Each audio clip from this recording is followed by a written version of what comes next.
Muy buenos días a todos, otro día más a mi canal. En el día de hoy lo que quería hacer es una especie de valoración, una especie de tutorial sobre qué cuestiones son importantes a la hora de comprar un bonsai. Entonces, si tú ahora mismo estás en la circunstancia de que te quieres comprar un nuevo árbol y tienes pues, las típicas dudas de no saber qué especie comprar o no saber en qué fijarte, quédate en el vídeo porque voy a ir analizando punto por punto las cuestiones que bajo mi punto de vista son relevantes y que pueden ayudarte a tomar una buena decisión. Así que nada, voy a quitar la cara del vídeo y vamos a ir analizando punto por punto. El primer aspecto es la elección de la especie y para ello hay que tener en cuenta el clima en el que tú vivas. Yo, por ejemplo, vivo en un clima mediterráneo, así que hay determinadas especies que no puedo cultivar, bien porque no hace suficiente frío o bien porque el clima es demasiado húmedo y podría dar lugar a ciertas enfermedades.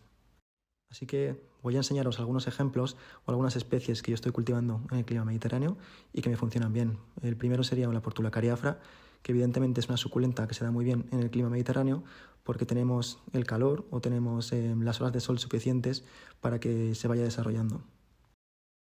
Los olivos también se dan increíbles. Todo el mundo sabe que en el litoral mediterráneo siempre tradicionalmente se han cultivado olivos, así que no hay discusión.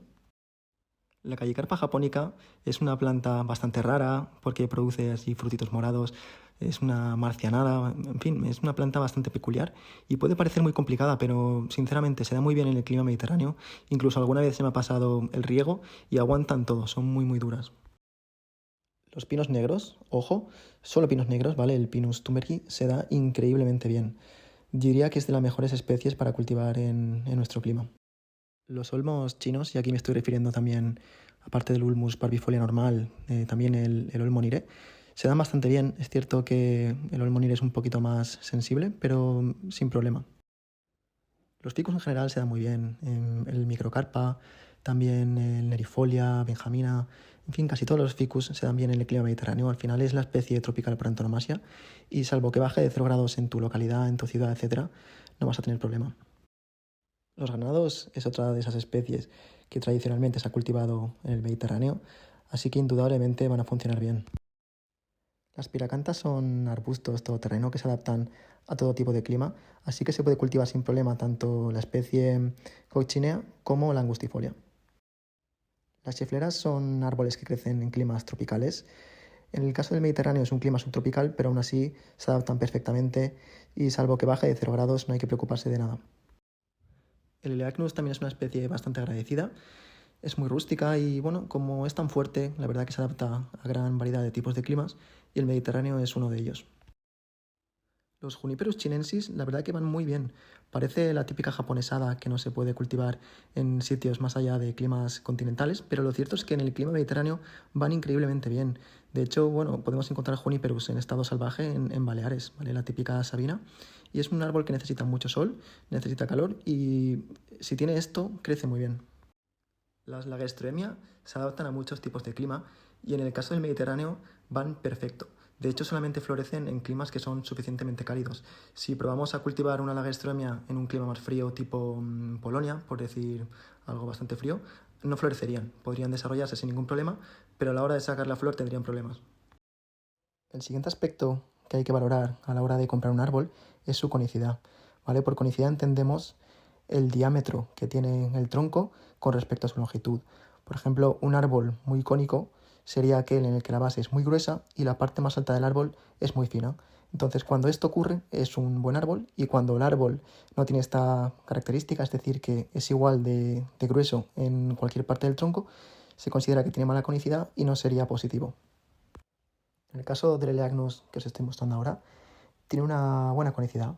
¿Por qué? Porque la base del tronco es bastante gruesa y a la medida que va subiendo vemos que el tronco es cada vez más fino. Entonces tiene una buena relación de diámetro del tronco con respecto a la longitud. Y lo mismo ocurre con este mirto. Como veis, la base del tronco es muy gruesa y en la medida que va subiendo cada vez es más fino. Esta piracanta, en cambio, tiene mala conicidad. ¿Por qué? Pues porque la base del tronco es igual de gruesa que cualquier otra parte del tronco. Incluso se da la circunstancia de que tiene conicidad invertida. ¿Qué significa esto? Pues que la base del tronco es incluso más estrecha que las partes más altas del tronco. Entonces esto sería muy negativo.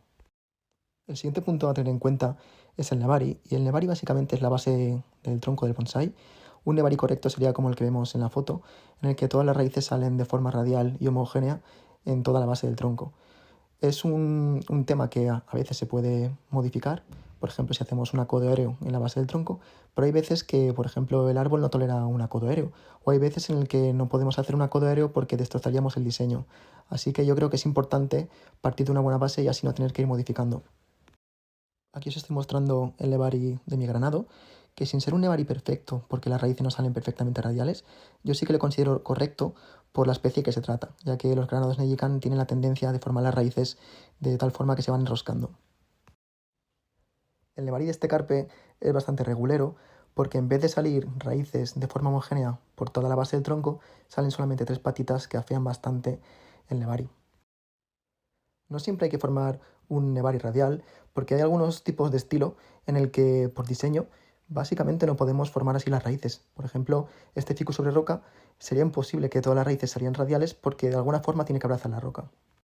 El nevari de Mica y Carpa es un ejemplo de un nevari mal formado, porque como veis las raíces no salen de forma equilibrada, hay algunas raíces que son más gruesas, otras más finas, y en general no tiene ese aspecto radial. El nevari de esta gardenia es el claro ejemplo de que no siempre las raíces tienen que salir radiales. En este caso se trata del estilo Neagari o raíces expuestas, y evidentemente las raíces no pueden salir expuestas y a la vez radiales. El siguiente punto a tener en cuenta es la estructura del árbol. Y para mí no es el punto más importante, pero sí que hay que tener en consideración que depende de la especie puede ser más importante o menos importante. En general se puede cambiar la estructura en la gran mayoría de árboles, bien forzando a que salgan nuevas ramas o bien realizando injertos en puntos concretos, pero hay algunos árboles que no se puede. Os estoy enseñando, por ejemplo, mi granado de Negican, que como veis faltan ramas en la parte derecha. ¿Se podría forzar a que salgan nuevas ramas? Tal vez, pero es bastante difícil porque los granados rara vez brotan de la madera vieja. ¿Se podría injertar? Lo dudo bastante. No tengo experiencia injertando granados, pero yo creo que siempre se notaría que es un injerto. Este Olmonire tiene una estructura bastante equilibrada, que te puede gustar más o menos el estilo, pero la estructura está más o menos equilibrada y puedes seguir construyendo sobre esa base. Entonces, lo que quiero decir en este apartado es que tengas muy en cuenta qué árboles se pueden corregir y cuáles no. Por ejemplo, un olmo o un ficus se podrían corregir porque brotan bastante bien de la madera vieja y aparte también se pueden injertar. Si por ejemplo vas a comprar un granado, fíjate bien en que la estructura esté más o menos definida porque luego es muy complicado formar ramas donde no las tienen. Entonces, si te falta una rama en una parte derecha, te falta una espalda, etc., es muy complicado tener un árbol equilibrado y que se vea bien. Otro punto muy importante es el tema de las heridas. Aquí estáis viendo la pedazo herida que tiene mi callicarpa, que cuando me compré el árbol para mí no fue importante, no le di importancia y ahora mismo sí que es un problema. ¿Por qué? Pues porque las callicarpas no cierran bien las heridas, entonces voy a tener este defecto siempre. En el caso de esta xeflera, la herida que tiene es un problema a corto plazo, pero a largo plazo no lo será, ya que esta especie cierra bastante bien las heridas y lo podré disimular. Este mirto en el pasado tenía unas heridas muy bestias, pero es algo que no es tan problemático porque se puede disimular con madera muerta. Entonces, lo que quiero decir con el punto de las heridas es que tengas muy en cuenta qué árboles se puede disimular bien las heridas y cuáles no. Si vas a comprar un árbol que tiene una herida muy grande, pero sabes que la va a cerrar, por ejemplo, un ficus, por ejemplo, un arce, por ejemplo, una xeflera, no es problema. En cambio, si vas a comprar un árbol con una herida muy grande y sabes que no va a cerrar la herida, mejor no lo hagas. El cuarto punto es la madurez, y para mí es un tema bastante importante porque solamente se puede conseguir con el paso de los años. Al final en el bonsái lo que tratamos de conseguir es que el árbol parezca lo más viejo posible. Entonces, si el árbol ya de por sí no tiene esa corteza que lo hace parecer más viejo o no tiene esa personalidad, tienes que esperar muchísimos años hasta que empiece a parecer viejo.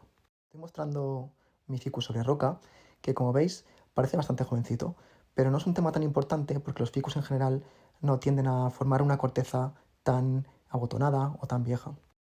En cambio, en un olivo sí que es un tema muy importante porque vas a tener que esperar muchos años hasta que la corteza empiece a abotonarse. Lo mismo pasaría, por ejemplo, con un pino, que hasta que no pasen X años la corteza no se verá vieja. Por último, he hecho una especie de recopilación o de clasificación de las especies que bajo mi punto de vista se darían bien en un clima mediterráneo. Por ejemplo, podéis ver los olivos, el Pinus thunbergi, Gardenia, el Eagnus, etc. Y lo que trato de decir con esta recopilación o este compendio es que es importante que tú te centres en las especies que sepas que se van a cultivar bien en tu clima. Es muy probable que me deje especies que puedan funcionar. Hay especies que se dan regular y hay especies que se dan fatal. Entonces, si una especie se da fatal, es posible que la puedas cultivar, pero es muy complicado que la puedas desarrollar y que puedas conseguir un árbol bastante decente, con una buena ramificación, etc. Se me ocurre, por ejemplo, el Pinus pentaphylla, Pinus silvestris. Probablemente se pueda cultivar en el clima mediterráneo, pero siempre va a ir muy lento, siempre le va a costar más crecer, va a sufrir más. Es como si lo tuvieses conectado a una máquina, es como si estuviese en la UCI constantemente, que, bueno, poco a poco se va desarrollando, pero le cuesta más. Entonces, ¿para qué te vas a complicar la vida con especies que no se dan bien si tienes una gran cantidad de árboles que sí que se van a dar bien? Entonces, ya por último os quiero enseñar las especies que, bajo mi punto de vista, no se dan bien. La azalea, carpe, camelia y quizás stewartia se podrían cultivar, pero como decía, ¿para qué te vas a complicar la vida si tienes especies que van a ir mucho mejor y no vas a tener que sufrir tantísimo para poder llevarlas adelante? Y esto es aplicable también a otro tipo de climas. Yo, por ejemplo, si viviese en Madrid, no me plantearía tener una portulacaria o no me plantearía tener ficus, olivos.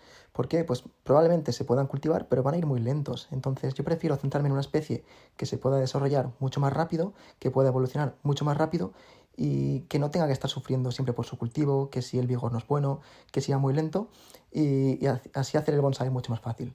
En fin, esto ha sido todo. Espero que os haya gustado y nos vemos en el próximo vídeo.